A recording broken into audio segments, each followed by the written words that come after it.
আজকে বাইরে প্রচণ্ড রোদ, খুব গরম। আজকে টেম্পারেচার সম্ভবত 42 ডিগ্রি। বাইরে যে হাওয়াটা বইছে সেটাও গরম লাগছে, গরম হাওয়া।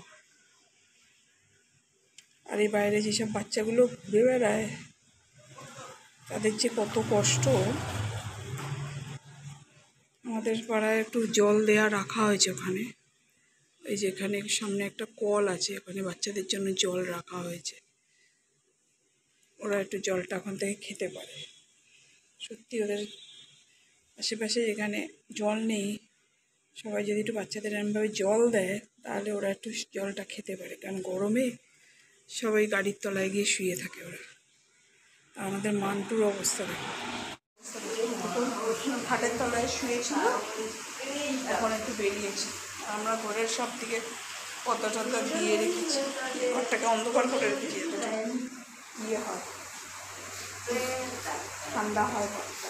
শুধু রান্নাঘরটায় জানলাটা খোলা, রান্না করছি আমি। ওই দেখো আবার সেখানে শুয়ে পড়বে। ওই দেখো হাতেটা এখনও ফিরছেই না, এখন সত্যি এতটা গরম। আর গরমে তো বলতে পারে না ওদের কত কষ্ট। তো গরম লাগছে। ও আবারে তুই শুয়েছিলে তো কাঠের তলায়, ভালো ছিল, এখানে আসলে কেন? যাও তুমি শুয়ে থাকো, একটু কাঠের তলায় গিয়ে একটু শুয়ে থাকো, যাও।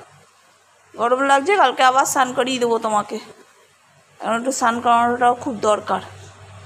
ঠিক আছে, কালকে স্নান করিয়ে দেবো, বুঝেছো?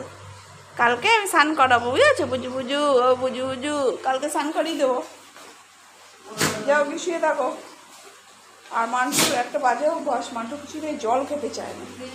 এই দেখো ওখানে জল না, জলটা খেয়ে একটু শেষ করে দিয়েছে। মান্টু কিছুতেই জল খেতে চায় না। দাঁড়া, একটু ঠান্ডা জল খাবে তুমি? একটু ঠান্ডা জল দেবো?